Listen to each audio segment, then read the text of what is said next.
lobby. Let's all go to the lobby, lobby.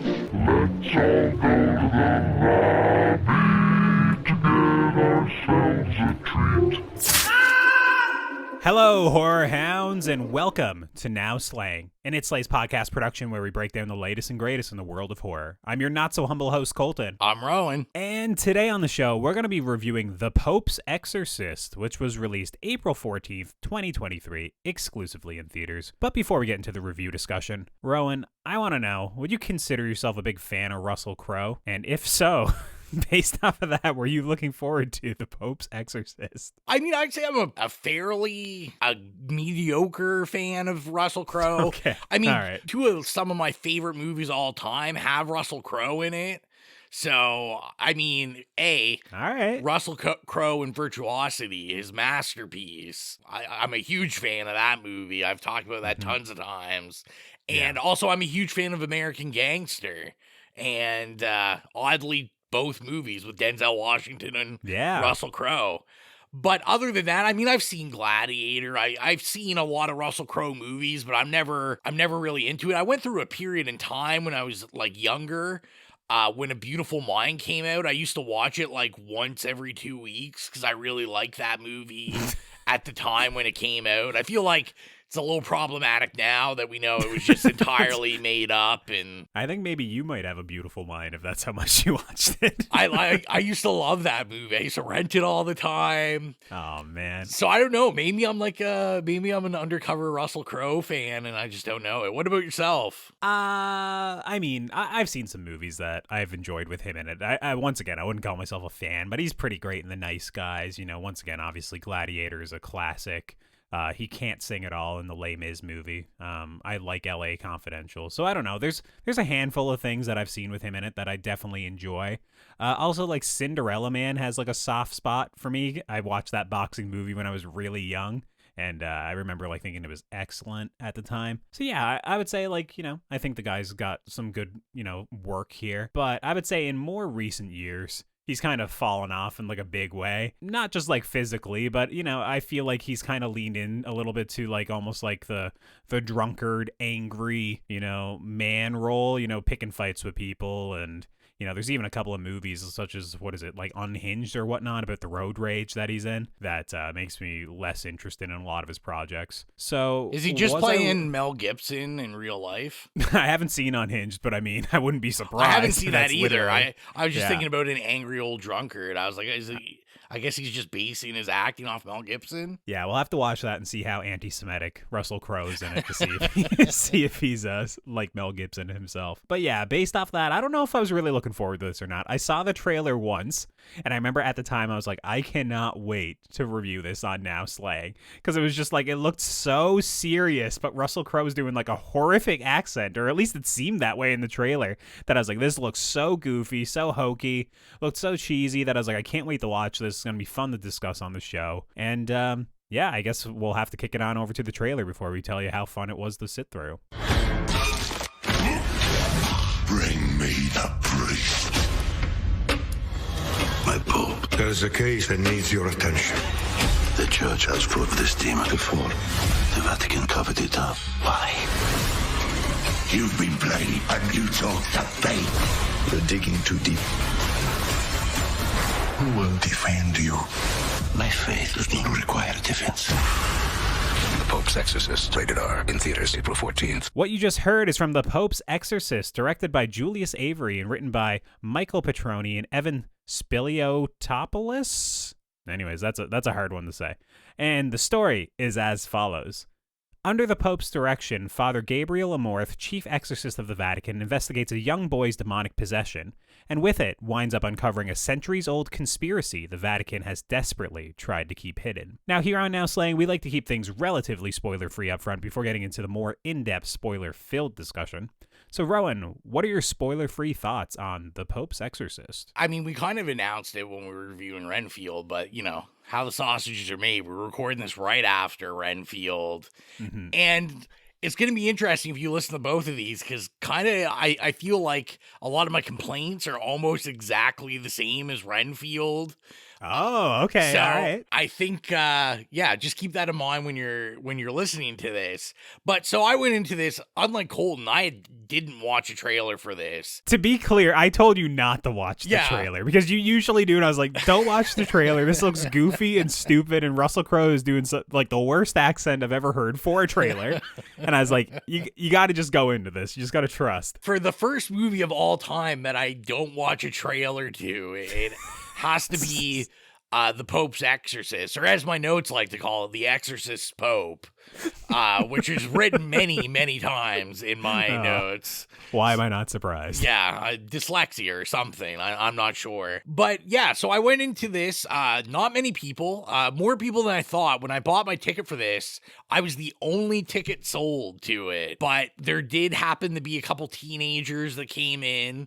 Because we got another 14 affair here. It is, yep. You know, I guess if you're going to see a movie and you're underage, you're like, well, sure, why not? Russell Crowe. That's what brings all the kids out nowadays, isn't it? Just a new Russell Crowe vehicle.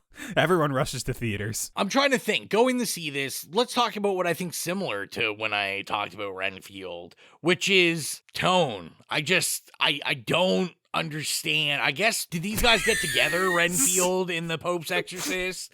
And they were like, you know what we should do? We should make a movie that's for nobody and see if those work, because we have nothing better to do with our time. Because I went into this, I had kind of seen like quotes about it. Like I said, I didn't see a trailer, but I did watch the trailer when I came out of this. Okay. And I saw even in the trailer, they said like the Da Vinci Code of Exorcist movies. What a quote. Which I had seen like someone write, like that was the headline to a review that popped up on Facebook or something from Excellent. Variety or something, which guess what? That's what it is. It's like someone was like, I want to make a new Exorcist movie. Wait, no. You know what movie should be remade? The Da Vinci Code. Let's do that too. And they're like, sure, let's just bring these together to make this weird film that I think sometimes is pretty successful at being a generic Exorcist, demon film, and gives you kind of what you want and kind of what you need, especially in this 14 category. But then it also has this weird Da Vinci Code plot, which, spoiler alert, I don't like the Da Vinci Code. I have seen the Da Vinci Code. Mm-hmm. Those just aren't my kind of things. I'm not a National Treasure guy. I'm not like, I don't care. But it has Nick Cage. Come on, man. I know. I don't care about movies like that. So I was just like kind of really confused at the tone of this. I thought Russell Crowe worked pretty well in this. I was kind of all for it. I was going in positive thoughts, and it kind of introduces us to Russell Crowe as a badass, and I'm like, this is what we came to see, is a badass exorcist. Like, I want to see a priest that is just, drinking on the job and just, I want him to just fuck demons up. I kind of wish we went more in, like, I wish he was just, like, punching demons in the face. We need, like, Russell Crowe in The Evil Dead or something. I don't know, like... Rowan wanted to see Russell Crowe punch a child. That's what he needed from this movie. All I can think about is, the famous South Park skit, like, Russell Crowe fighting around the world. It's like, that's what this needed to be. It just needed to be... The Pope's Exorcist fighting around the world, also just fighting people. Yeah, I like the setup to this. I was really all for it. It's not really a spoiler because, guess what? This sets up your basic Exorcist story like all of these fucking movies do. Like, a family moves into a house and there's something creepy about the house and someone's getting possessed. You've seen it a million times, the basic setup, for sure. 100%. And I've said millions of times on this podcast, I'm not a religious guy at all. I've said many things that have, I'm sure, offended Colton's family. And I apologize, as always. But I've also said these movies always work for me, usually. There's just something I find attractive about, like, religion and horror. I don't know if it's because I think religion is horror, but... yeah, that's a conversation for a totally different podcast. We'll get our theology podcast up and running here shortly. Yeah, that's the newest sidecast. I'm sure we're on like 4 billion sidecasts now. I thought this was somewhat entertaining. It definitely had twists and turns that I didn't see coming. Oh yeah, there's a couple we need to talk about. That's a lot of fun. The spoiler section's gonna just be chock full in this episode. Yeah, I can't wait. I thought for what this was kind of doing, I think it was somewhat successful. I really found it difficult, this not being an 18 rating, because I think this could have been really successful if they would have been able to like kind of really push some boundaries like the Granddaddy Exorcist movie did when it came out. Yeah. This is always the thing, and I feel like whenever we kind of talk about these PG or 14 horror movies, is like there's some subjects and there's some things where like you just wish they pushed it a little further to make it a little more shocking, a little more visceral, rather than me kind of feeling like I'm watching this like just playing it safe movie. I'll be honest, most of my notes are all spoilers on this. All right. So I'm really just kind of like dance around. So let me just talk about the recommendation. Go for it. So you know what? I'm going to recommend it. I want people to pay money because I'm actually this is what I want. I want Russell Crowe to get into his Nick Cage phase and do like some horror movies, do some weird acting decisions. I don't care if he's just in it for a paycheck. Just do it. I think it'll be fun. And you know what? I think this movie is entertaining enough that I think there is like some fun and just general hoo-ha with it that I don't think you'll come out of it necessarily disappointed. So I'm gonna give it a recommend myself. What about you? Spoiler-free thoughts. Would you recommend? Yeah, there was a key word you used at one point in this was generic. And I kind of agree for a lot of this. This is like your generic run-of-the-mill exorcism movie. And growing up, once again, in a Christian household, I should get a jar for every single time I say that. The scariest movies for me by far were exorcism and possession movies, just because, you know, I believed them to be real or thought I saw things that were kind of similar to sometimes you see in these movies. So they were very scary to me. And I thought this one was probably a better attempt than some of its more modern contemporaries. Obviously, it's not going to hold a candle to The Exorcist. The Conjuring movies probably do it a little bit better. Although, I don't know, maybe not The Devil Made Me Do It. That one's pretty bad. But it's no Prey for the Devil, that's for sure. Yeah, it's not like there's a dozen of these, especially that came out in like probably 2010 to like 2015 that are like far worse than this. This one at least kind of gives you enough scares or attempts at scares. You know, if this is like your first possession movie you've seen, it kind of runs the gambit, and it probably has a dozen or more exorcism or possession type scares that for people that haven't seen it dozens of times, it'd probably work for them. Also, you mentioned the Da Vinci Code. Once again, brought up Christian household. I have never seen the Da Vinci Code nor read it. It was like a hot topic. I never touched it. I haven't seen the movie. So I assume you're kind of alluding to some of the lore or like some of the like historical details that the blurb kind of mentioned. And weirdly enough, a lot of that kind of worked for me. We'll get into it a little bit more in the spoiler discussion, but it was kind of like a point of differentiation in this movie that was like one of the areas where it kind of made it stand out a little bit more to me than your usual exorcism movies. And I have to eat crow here. I think eat crow, Russell Crowe. Whoops. But I think Russell Crowe is pretty good in this. It's crazy to say. Like, you said the same thing.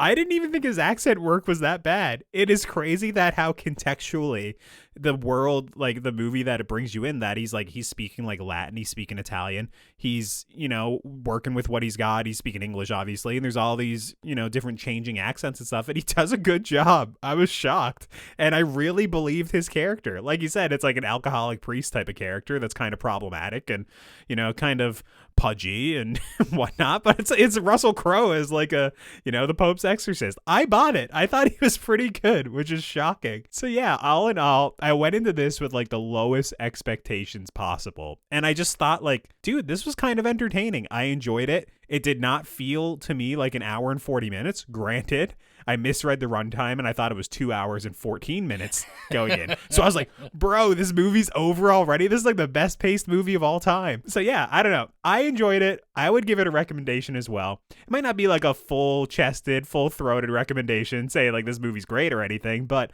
I thought it was significantly better than I expected, and it's been a while since I've seen an exorcism movie that's kind of to this caliber. A lot of them are literally like absolute garbage, bottom of the barrel movies, where this one, like, I don't even think the movie for the most part, barring maybe the third act, is like even that silly. It plays it pretty straight for a lot of it, even when the world and the lore involved gets like out of hand, and it's kind of like what you're saying, similar to Da Vinci Code or something like that. The movie still plays it straight for the most part.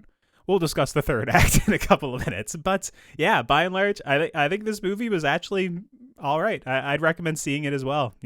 Maybe you don't have to rush out to the theaters to see it just because whatever, but it's worth watching. It's worth your time, I think. So yeah, that's a recommendation from both of us on The Pope's Exorcist, which I think is crazy, but I love it. So I think it's time to cut to the spoiler discussion for The Pope's Exorcist.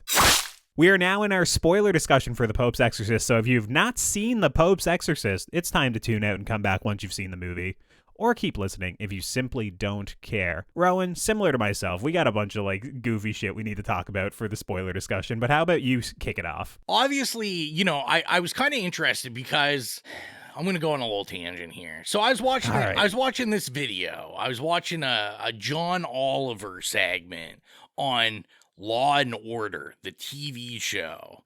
And they talked about... We're going way off on a tangent, but all right, trust go for me, it. it's okay, going I'll somewhere. Trust me, follow me. So, and they're talking about the creator Dick Wolf and how he gets access to like real locations, because his goal is always to, make the cops look good. They never look bad. Even if there's one bad cop, they're always like good cops. Most of them are good. They're doing good. There's nothing wrong with the system. So to me, that's what I found almost the most interesting in this. My, I guess, sociological view is a lot of these exorcism movies and these possession movies, the church is kind of treated the same way. Like, even though...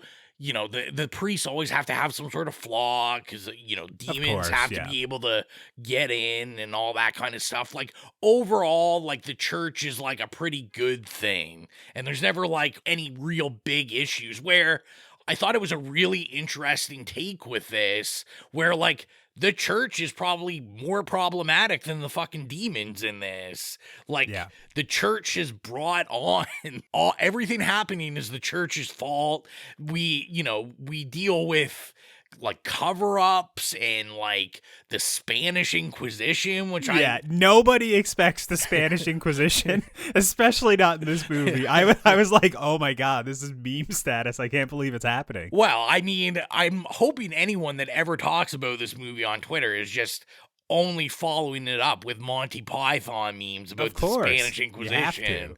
But like, it worked. I thought it really worked. And, me too. And, like I said, I didn't know what to expect. Obviously, I'm not like, I don't really know anything about like theology or anything like that, but they explained stuff enough that I understood who the main players were and kind of the hierarchy in the church and all that kind of stuff. And I went on the ride. And like I said, that was what worked for me most, was this movie didn't come in making me be like, yeah, it's cool, but like, I'm not a religion guy. And so like, is the church that great? Where this is kind of like, religion isn't really, organized religion really isn't like that amazing. It's flawed because it's people running it. Yeah, it wasn't a puff piece. Yeah. And I just really thought that was interesting.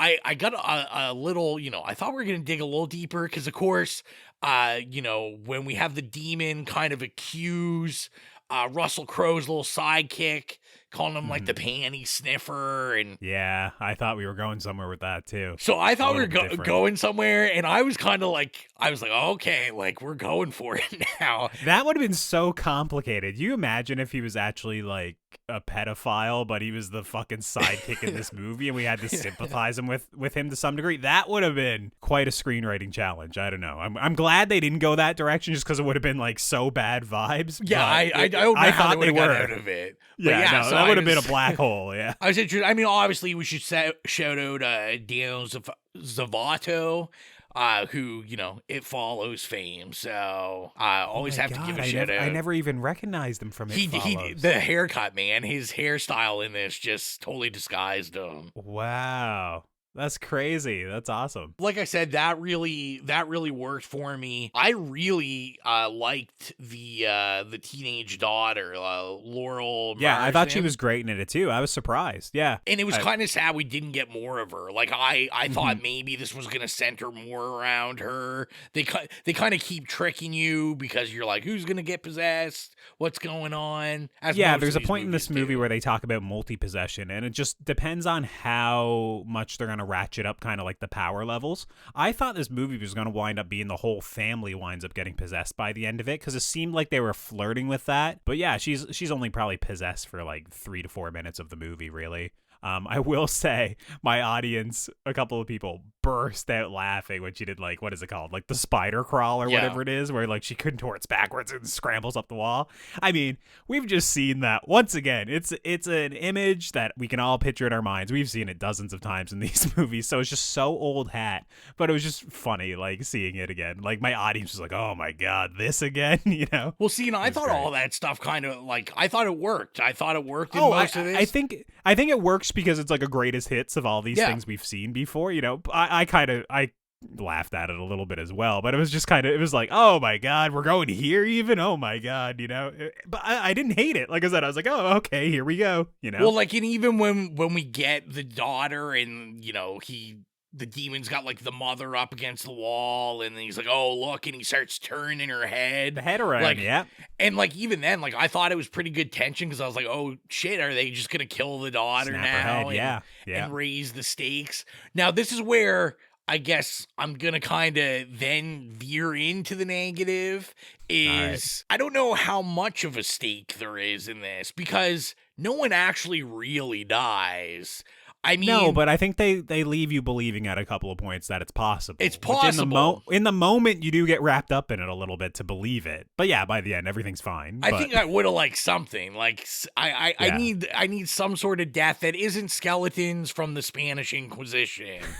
I thought for sure It Follows guy was done for at one point. Like, the obvious plot beat in this movie is like the demon transfers to the other priest, and he has to die, or he falls out the window or something like that. It's an obvious beat, which they just avoid in this movie. You can keep going, but I really want to talk about Russell Crowe being possessed at the end of the movie. Well, I mean, you can't kill him because they have to get ready for the franchise. So. Oh my God, this was so wild. Obviously they mention a point in the movie, this Da Vinci Code thing that we've kind of been dancing around in the spoiler-free section, that essentially there's this big, almost like vault, this big system beneath this house that like they used to keep like the most possessed person in there, which wound up being an exorcist, and there's all these kind of like traps and safeguards to keep it from escaping. But of course the movie wouldn't exist unless something went wrong and it escaped. And so I was like, okay, it's a matter of time before Russell Crowe gets possessed. Oh my God, I was living for it. It was the silliest shit ever.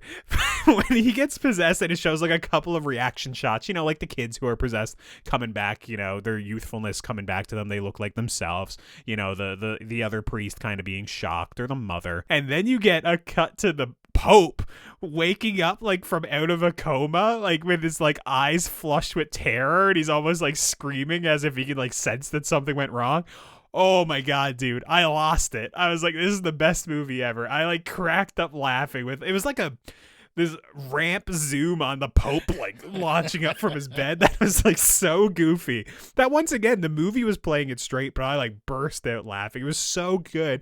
And then you have Russell Crowe, like swollen Russell Crowe, bumbling around with really bad visual effects like on his eyes to make him look evil and stuff.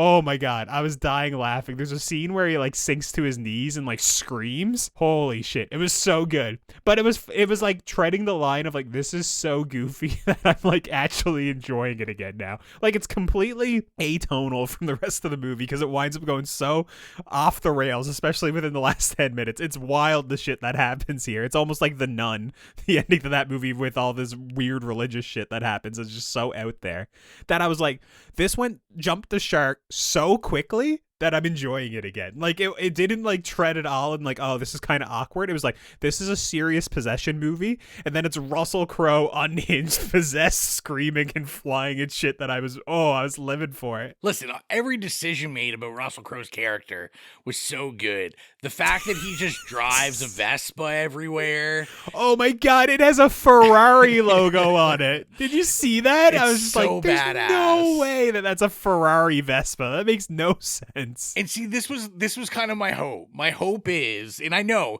it would totally mess with what they were trying to do, but this is where I was like, this is where they should have just made this like a John Wick movie. It needed to be campy, but play it straight. They should have had ridiculous needle drops every time Russell Crowe just enters a room, and he just looks like a fucking rock star. He's just like, he doesn't care. He's super witty in this. Like, he's just... Oh, he's good, yeah. He's telling so many terrible jokes, and like... Everyone's talking just... about how the devil hates jokes, you know, it doesn't understand comedy and all that stuff, and like everyone around him is like sick of Russell Crowe telling jokes. It's so good. Yeah, I was just like, man, I just wish they kind of played in the more of this like rock star, movie star Russell Crowe just being ridiculous. So maybe you like the ending stuff a little bit more than me, because it did lose me once they went down into like kind of the jail or the prison area, whatever it is beneath the house, and you got literally the Virgin Mary appearing in the pool of water and like levitating, and like Russell Crowe is looking at her. I'm like, what is going on? Then it winds up like changing into like the woman he let down, you know, who had a mental illness and leapt to her death earlier in the movie. And then it winds up being like the other guy is fighting the naked version of the woman he slept with, and she's covered in blood, and then she explodes. It's just like, if you're listening to this and you haven't seen the movie, it goes literally like crazy in the last 10 minutes. It's completely like gonzo, just nuts, that I was just literally like, what is happening? It was a serious like possession movie for the most part, outside of Russell Crowe being like a rock star exorcist for like 90 minutes, and then it just goes so wild for the last 15 minutes that it's insane.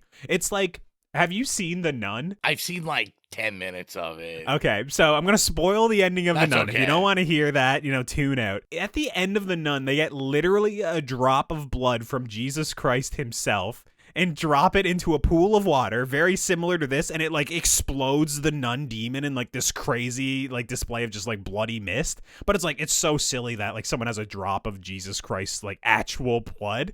This movie is similar to that, like where it's like Virgin Mary shows up and then she turns into this other demon and then they're fighting her and shit. It's so wild that like I couldn't believe it. Oh, it was just so good as like someone who knows like some of the quote unquote Christian lore, you know, whatever. As I was watching it, I was like, what is this? Like, I can actually imagine like Christian people watching this and thinking like, this kicks ass at the end of the movie, like this like fight, like it was so funny. And then after they like get rid of this demon, you know, kind of disguising itself as different forms from their past, like the trauma, and they just sit down and they like drink together and crack jokes and shit. Wild ending to this movie. I couldn't believe it. Well, it's wild because, like, you know, don't get it wrong. The CGI looks terrible. Oh, it's awful. But, like, once again, that kind of adds to it. It makes it better. Trust us. Because, yeah, I was looking at it. I'm like, this looks like something from, like, 2001.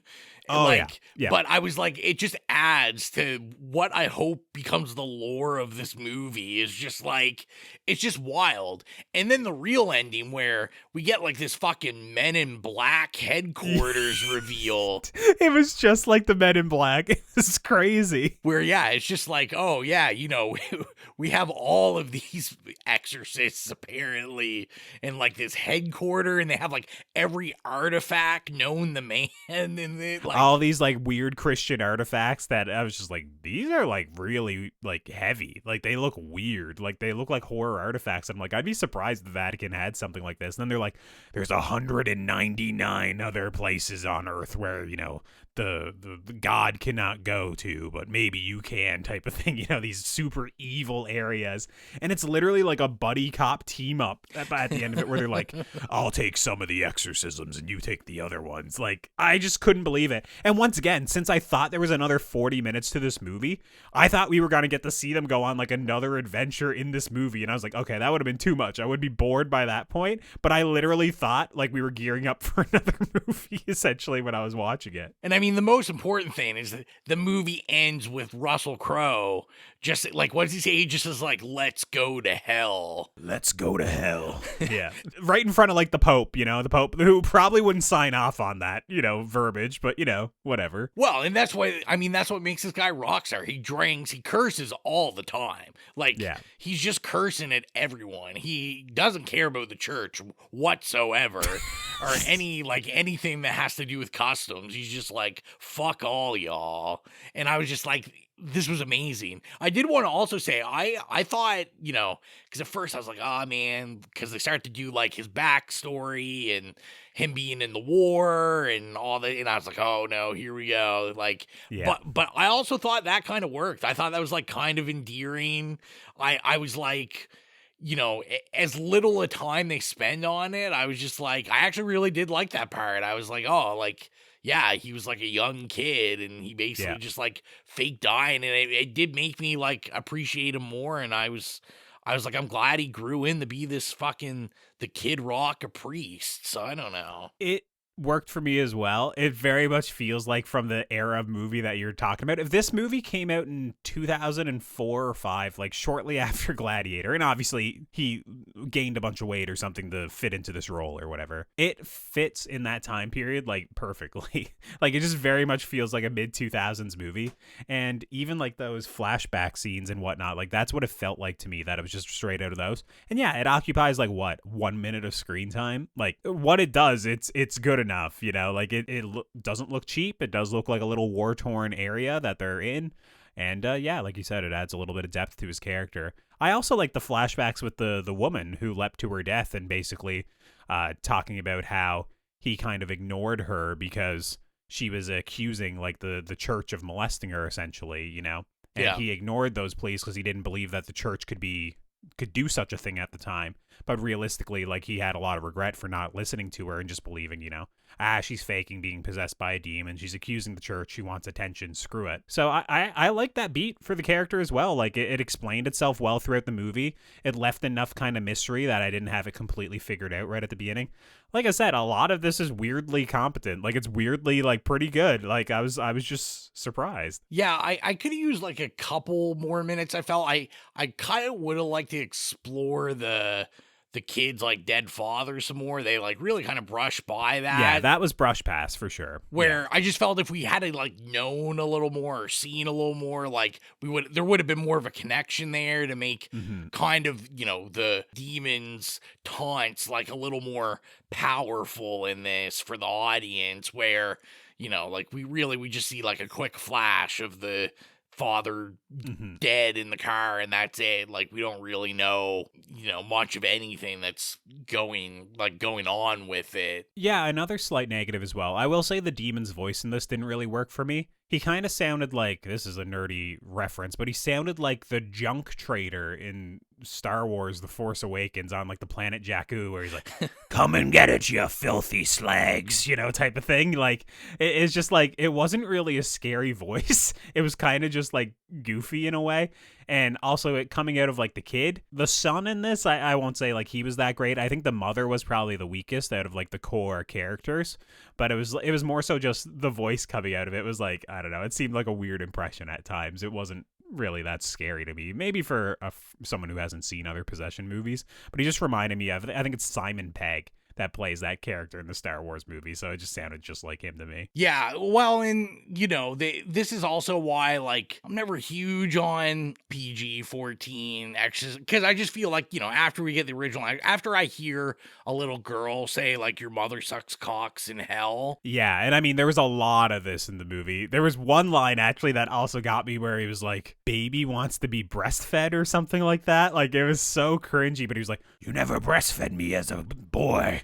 Baby needs to be breastfed. And he, like, reaches for his mom's I think they should have breasts hired and you stuff. to do the voice, because I'm laughing. Oh my God. It was, like, so funny. Like, I cracked up laughing again because his mom was like, what is going on with my boy? It was just, like, so messed up. That, to me, like, those didn't necessarily work for me, just because I was like, Yeah. like, we can't, he can't say anything, like, really crazy, so it's just kind of that shit, and, like, you're gonna die, and I'm like, He talks about cum at one point, which I Yeah. guess is kind of edgy, but yeah, I agree. They didn't work for me too. It just felt like Discount Exorcist when he was getting overly sexual. And then really the only last thing I had, which was kind of more me just pondering, like, you don't see a lot of people going into the field of exorcism. Like, the pension must not be good. I don't know what the pay would be like, but yeah, exorcist, not a job that I ever met anyone that aspired to be not just an exorcist, but the Pope's exorcist. Yeah, I think at a certain point in history, they were pretty much outlawed. Like, obviously, I'm not Roman Catholic myself, which the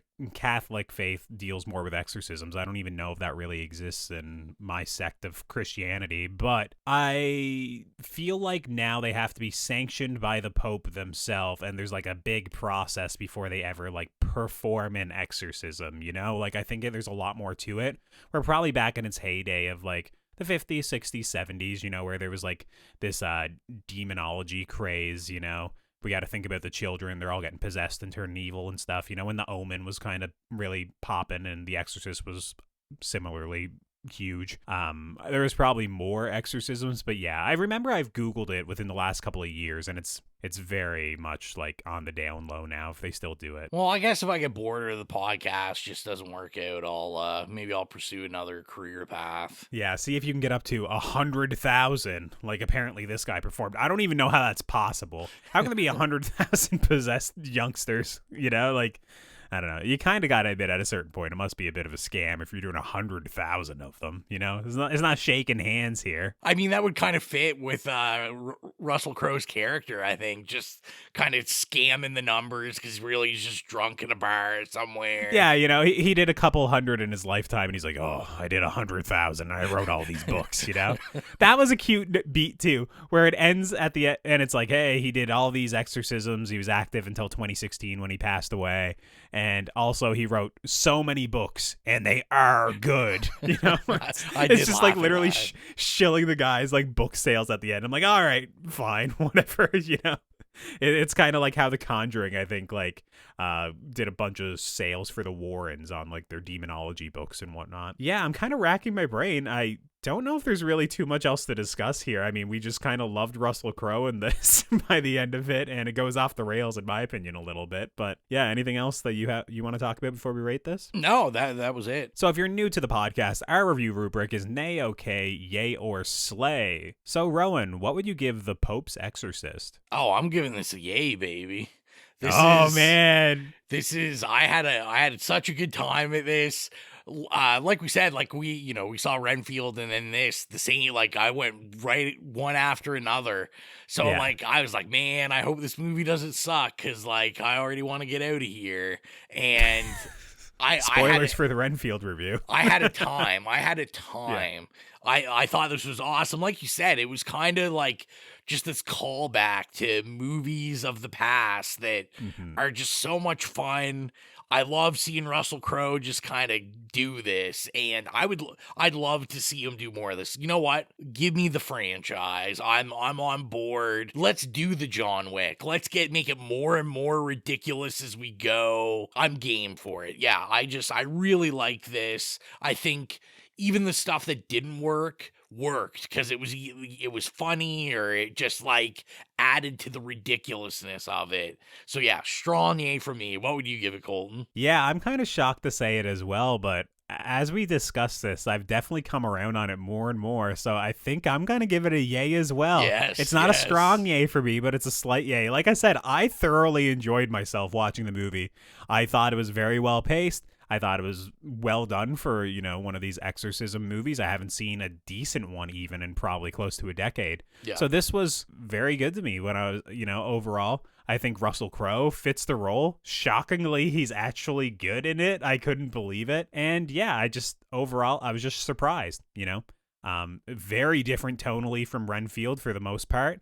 But yeah, this was just a little bit more my vibe, my speed. And yeah, I enjoyed it. Even when it went off the rails, it didn't always work for me in that point, but at least I was like laughing at it and not just bored or like annoyed that it went too far. I was still into it. So, yeah, shockingly, I can't believe to say it, but The Pope's Exorcist has got to be a yay from me as well. And if you made it this far in the show and you're not following us on our socials at It Slays Podcast, you should head on over to one of the social medias and do so. We're on Instagram, Facebook, Twitter, Slasher, Letterboxd. And yeah, if there's a social media, we're probably there at It Slays Podcast, and we very much would appreciate a follow. And if you want to help support the show financially, like our horror hounds Holly, Nicholas, Patrick, Mark, Steven, Joy, and Carvey, gain access to the Patreon exclusive show Stream Screams and get episodes of the main show 48 hours early, be sure to head on over to patreon.com/itslayspodcast and choose whatever tier works best for you. Now, Rowan, go ahead and plug the playlist. Yeah, so if you're into music from horror movies that we review, or iconic horror movies, or just horror movies you love,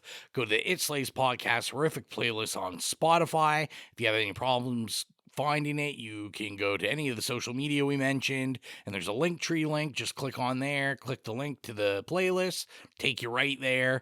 And yeah, we update it pretty regularly, so go check it out and get your spooky music on. And with that, I think all we have left is to discuss what's next on the show, and I think we have another couple of big releases next week. Yeah, busy month. Yeah, I'd say next on the show will probably be Evil Dead Rise. I think for our audience, it makes a little bit more sense to prioritize that. But also, I mean, we got a new Ari Aster coming out, and we put up the poll on Instagram, and people want to hear us talk about it. So we'll also be doing Beau is Afraid, probably maybe a couple days after Evil Dead Rise. And with that, I think that about wraps things up for this episode. So until next time, I'm Colton. I'm Rowan. And as long as you keep listening, we'll keep slaying.